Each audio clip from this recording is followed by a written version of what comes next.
Vamos a nuestro primer tema, vamos a nuestro país, después estaremos en el panorama internacional. El intendente electo de Montevideo, Daniel Martínez, completó el viernes su gabinete cuando designó a la dramaturga Mariana Perkovich como directora de Cultura. Este cargo había sido ofrecido originalmente a la actual responsable del programa Esquinas, Alba Antunes, que pertenece al Movimiento de Participación Popular. Sin embargo, ese sector rechazó el ofrecimiento y planteó otros nombres como alternativas.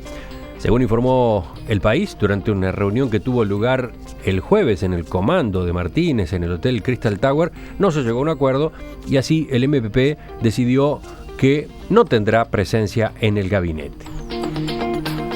En estas circunstancias, el elenco de directores quedó conformado por 5 frenteamplistas independientes y 3 con alineamiento sectorial. Los independientes son Mariana Perkovich, como ya dijimos, Beatriz Tabaco, José Saavedra, Fabiana Goyeneche y Juan Belker.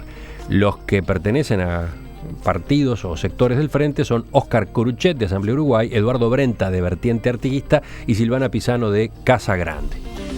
En una entrevista con El País, Daniel Martínez explicó los criterios que estuvo manejando para la conformación de su equipo. A todos los partidos políticos les dimos una especie de instructivo de lo que nosotros entendíamos los criterios para hacer propuestas, ¿de acuerdo? Que tenían la idoneidad, recuerdo que yo lo planteaba como un primer elemento fundamental, tener capacidad de gestión, conocimiento. Segundo, un perfil de trabajo en equipo, nada de estrellitas, ni nada que responda a su partido político, sino estar dispuesto a ser parte de un equipo que trabaje como un bloque. Tercero, alma o no solo tener tiempo en el escritorio sentado, sino también tiempo en el contacto, en ver las realidades, esa vinculación con la gente que me parece fundamental para tomar las mejores medidas, porque en definitiva gobernamos para la gente. ¿Con quién empezamos? Felipe, ¿vas tú? Dale. Yo creo que es bastante audaz lo de Martínez, lo había dicho en la campaña electoral, muchos creíamos que era difícil porque veníamos de un esquema en donde las responsabilidades del más alto nivel de la Intendencia, históricamente, desde que el Frente Amplio es gobierno, se habían distribuido casi proporcional a la representación en la Junta Departamental o a la fuerza electoral de cada uno de los grupos. Incluso este había sido un tema muy criticado por otros actores también dentro del Frente Amplio. Y creo que Martínez es bastante audaz en su planteo. Lo que el tiempo nos dirá si esto no tiene algún tipo de represalia política, porque recordemos que el MPP, sector que ha quedado excluido junto a todo el grupo de los 8, ¿no? Junto a sus aliados, Partido Comunista, la 7-11, el MPP en los últimos 10 años fue el grupo que mantuvo el predominio en la gestión de la Intendencia, primero con Ehrlich, un hombre del propio sector, y con Ana Olivera, que fue impulsada a partir del respaldo del MPP a la candidatura del Partido Comunista. Pero en esta situación creo que lo que se nos plantea es un escenario en donde evidentemente el MPP pierde un poder esencial que tenía en la conducción de la gestión municipal, y hay que ver si esto no repercute, porque todo esto tiene su correlato en lo que es la Junta Departamental y en cómo está distribuida la Junta Departamental. Y si bien la preeminencia de los ediles de Martínez y los grupos que lo apoyaron es importante, hay una fuerte presencia. De los 18 ediles que tiene el Frente Amplio, solo 4 son de la lista 609. Y recordemos que para obtener esa mayoría y 6 votos, necesariamente va a tener que recurrir a otros apoyos.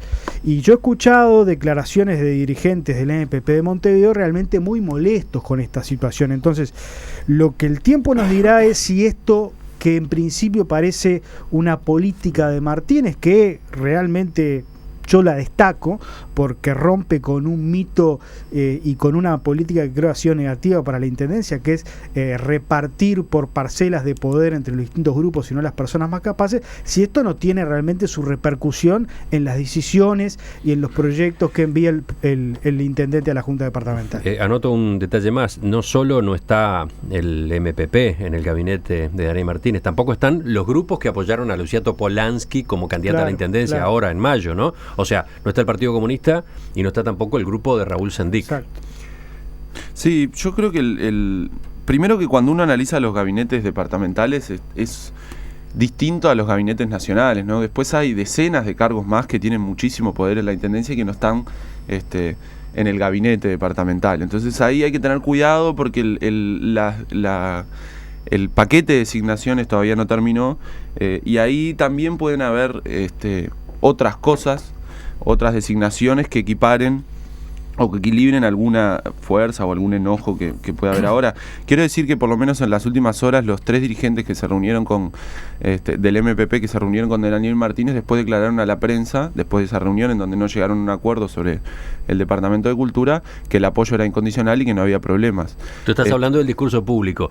Felipe Exacto. hablaba de otras declaraciones que han hecho voceros o representantes del MPP manifestando molestia, ¿no? Es cierto, sin duda, y es cierto además que hubo declaraciones públicas de personas del MPP con mayor con cargos de mayor responsabilidad en el gobierno nacional y en el poder legislativo, pero creo que se entiende más la lógica por una primera reacción de mucha molestia y después una suerte de poner cabeza fría y entender que el jerarca tiene este derecho y esta facultad de designar a las personas. Yo no quiero dejar de mencionar en primer lugar el dato de que el gabinete es paritario. A mí me parece un avance sustantivo, interesantísimo. Me parece además que siempre está el discurso de, bueno, tienen que estar los mejores. Sin embargo, en la última designación, la de la directora de Cultura, creo que nadie puede cuestionarla por falta de credenciales. Entonces, está una de las mejores, es mujer, y entonces la paridad no fue en detrimento de la calidad del gabinete, sino, a mi entender, todo lo contrario.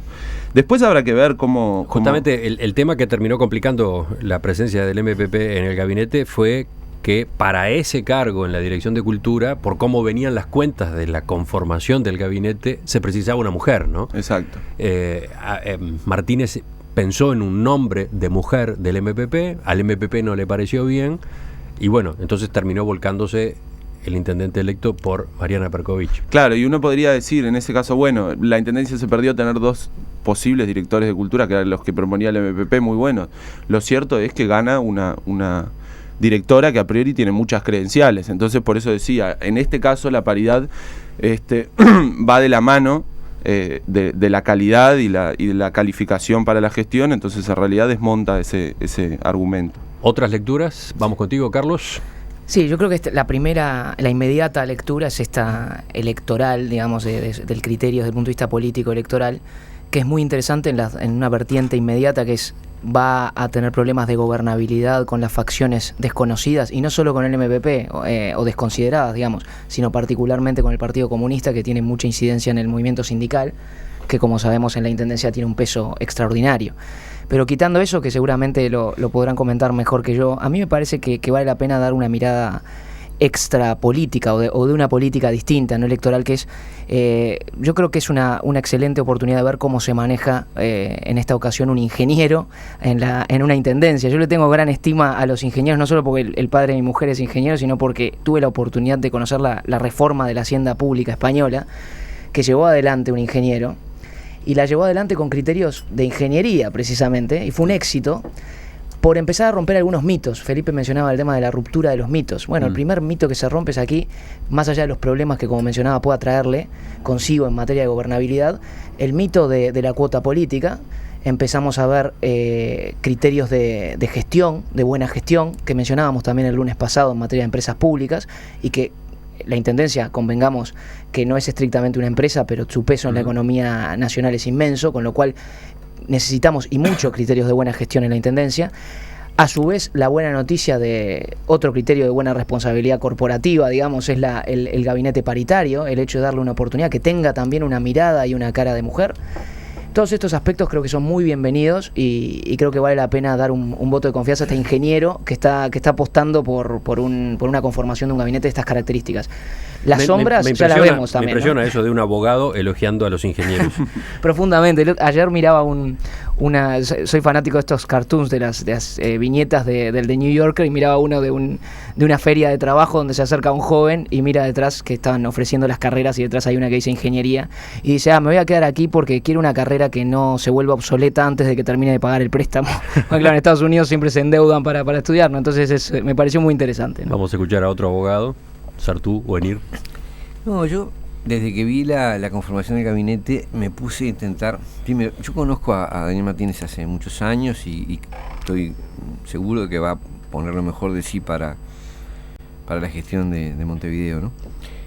Sí me puse a tratar de entender o de adivinar cuál es el criterio rector en esto, porque por un lado parece claro que no es la cuota política en su sentido amplio, pero no tan así cuando uno mira después las designaciones. Por ejemplo, la participación del Partido Socialista es muy fuerte.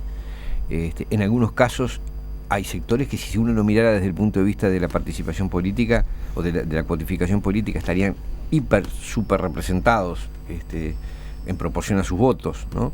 A ver, ¿podría ser un poco más claro? Y bueno, en algunos de los sectores que apoyaron la candidatura de Constanza Moreira, es decir, es enorme la participación que tienen en ese gabinete en proporción. El Partido Socialista es altísima también la cuota de poder que se reserva. Digo, me pregunto, ¿no se hace cuantificación política o se hizo cuantificación política dentro de ciertos sectores con ciertos criterios distintos? Es una pregunta que me hago, no lo tengo claro. Después, el criterio es decir, hay dos criterios más que se han manejado como posibles. Uno es la cuota de género y el otro es el de capacitación para la función.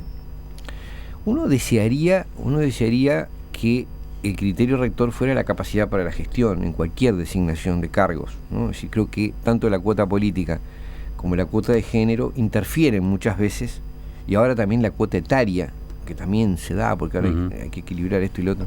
Son criterios que a veces comprometen o comprometen el criterio de que la persona más adecuada para la gestión debe ser designada, ¿no? Acá me parece haber un cruce de varias lógicas, y no es muy fácil observar que haya una imperante, ¿no? Es decir, la versión oficial es que el problema con el MPP fue un problema por la cuestión de género. Yo tengo mis dudas, digo, si uno realmente mira, dejas el último cargo y ahí le pones la condición del género, si vos querés que un sector participe, no haces eso. Es decir, le consultás antes y en todo caso nombrás al género que quieras en el otro cargo, y me parece que ahí se está disimulando otra cosa. Por último, el criterio de que desde el sí, punto de vista de la selección de los más capaces, Martínez pudo haber elegido nombres no frente amplistas, ¿no? Bueno, otro tema donde hay una codificación inversa, por ejemplo, podría haber elegido personas que no tuvieran definición por el Frente Amplio, no es así. Pero y después, si vamos a la madre del borrego, sobre el criterio de capacitación, bueno, es discutible. Hay gente ahí que realmente no tiene credenciales para ocupar el cargo que tiene. Digo, tal vez son brillantes, yo no lo sé, pero es difícil sostener que se los nombró por su evidente capacidad o pericia en la función. Entonces, bueno, son criterios mezclados. Confío en que Daniel lo hará por algo y sabrá cómo lo va a manejar y que llegue a buen puerto con eso. Pero no es fácil saber cuál es el criterio seguido. Sí, yo creo que siempre se mezclan criterios, ¿no? No hay nadie que designe, o que imagínense desde un cuadro de fútbol, un equipo para llevar adelante un proyecto empresarial, lo que fuere. Nunca hay un único criterio, y es bueno entonces ver la combinación de criterios, y lo otro es pensar que siempre es en términos relativos. Es decir, yo puedo elegir, siempre el más capaz es en función de algo, entre otras cosas, primero que comparta las orientaciones ideológicas macro del programa que se va a llevar adelante, y por tanto obviamente que puede haber alguien más capaz si uno hace una selección para personal de una empresa que sea la mano derecha de Novi, pero no comparte ideológicamente el planteo que la ciudadanía votó. Entonces, de esa manera se explica que que no hayan personas de la oposición, y claro, es que no comparten el programa de gobierno. Por algo hubo elecciones y se presentaron y compitieron, digamos. Entonces creo que hay varios criterios, que la cuestión es ver cómo se articulan y no pensar en un único criterio. Es decir, el más capaz, pero el más capaz primero políticamente y después técnicamente. Y además las cuestiones de género, las cuestiones etarias, a mí no me parecen cuestiones superfluas. Me parece que una buena combinación de todo eso debería desprender un muy buen gabinete. Otro elemento sobre la mesa, que después de 25 años de gestión al frente de la Intendencia, pero no yéndonos a los 25 años, por lo menos no hay una continuidad en la gestión de la intendenta Ana Olivera, claramente porque ninguno de los principales jerarcas de la actual administración continúa en sus cargos. Quiere decir que esto marca también hacia la interna del Frente Amplio un quiebre en lo que se pretende hacer de aquí a los próximos 5 años en la ciudad de Montevideo. Esto me parece que es importante.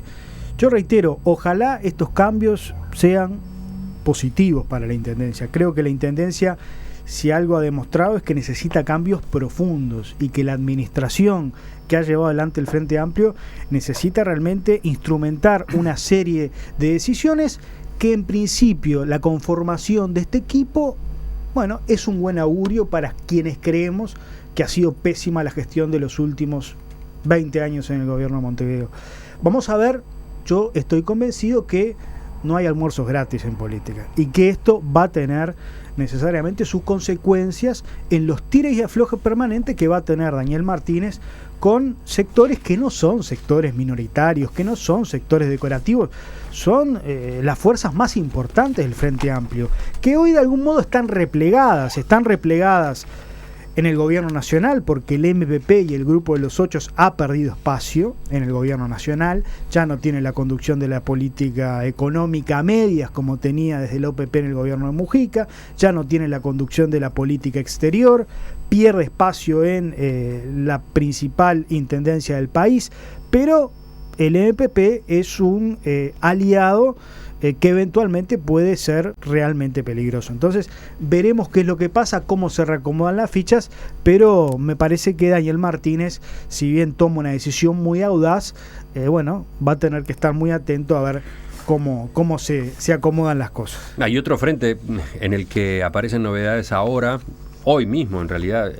El diario El País informa que las autoridades del Partido de la Concertación van a reunirse esta tarde con Martínez para comunicarle formalmente que aceptan la oferta para trabajar en la búsqueda de acuerdos políticos en distintas áreas. Recuerden que Martínez se había reunido justamente con las autoridades de este partido, el partido formado por el Partido Nacional y el Partido Colorado, y les había entregado un documento.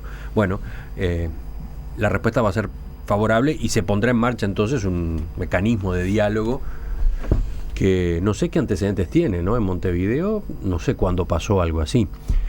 Pero lo menciono porque está la pregunta a propósito de cómo va a ser la relación entre Martínez y la oposición, sobre todo teniendo en cuenta lo crispada que está su vinculación con Novik, ¿no? Con el candidato a la intendencia que fue el más votado dentro del Partido de la Concertación. Que siempre aparece en todas las entrevistas que le hacen, aparece casi inmediatamente el nombre de Novik. Sí, lo curioso es que están dándose estas señales que son, no digo contradictorias, pero son como, no sé, difíciles de atar. Por un lado el Partido de la Concertación dialogando en un buen ambiente con Martínez y por otro lado Novik que sigue en polémica con Martínez y Martínez a su vez que no lo invita o no se reúne con él, ¿no?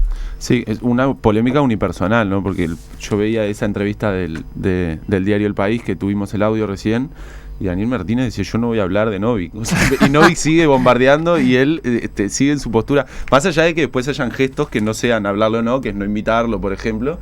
Pero lo cierto es que públicamente Novik sigue como interesado en mantener ese debate y Daniel Martínez paso es que no nombre el apellido, que diga aquella persona que habla de mí. El problema de Novik es que sigue en campaña electoral y no ha advertido que la elección terminó el 10 de mayo a las 19:30 horas. Es insostenible, por más discrepancias que uno pueda tener, por más enfrentamientos que se puedan haber generado en la campaña electoral, todavía no asumió el nuevo intendente. Vamos a darle un poquito de crédito, vamos a generar condiciones de paz, de diálogo, para poder hacer algo que nunca se hizo, porque la intendencia electa oportunamente nunca tuvo la iniciativa de convocar a la oposición. Pues bien, me parece muy interesante el gesto de Daniel Martínez y procuremos llegar a acuerdos. Y otra cosa que es importante desmentir, que lo ha hecho el propio Martínez, es que haya habido ofrecimiento de cargos para algunos de los integrantes de la Concertación o de los partidos que conforman la Concertación. Eso no ha ocurrido.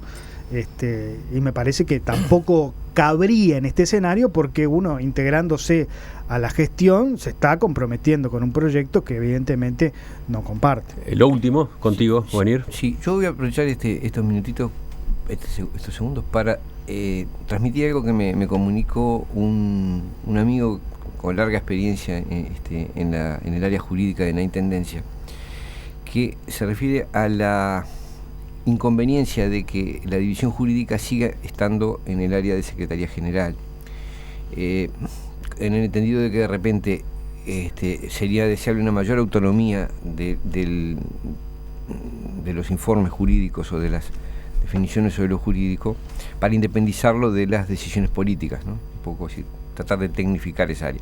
Es una persona con larga experiencia en el tema y me pareció interesante plantearlo, por lo menos para que las nuevas autoridades puedan considerarlo como un tema a tratar. ¿Y de quién depende modificar ese esquema? Bueno, no sé, supongo yo que será un tema, no sé, habría que ver qué autorización requiere, si requiere que la Junta vote algo o no. No sé cómo se resolvería el tema del organigrama. Probablemente la persona que lo planteó lo tenga también claro, pero bueno, se verá, habría que estudiarlo.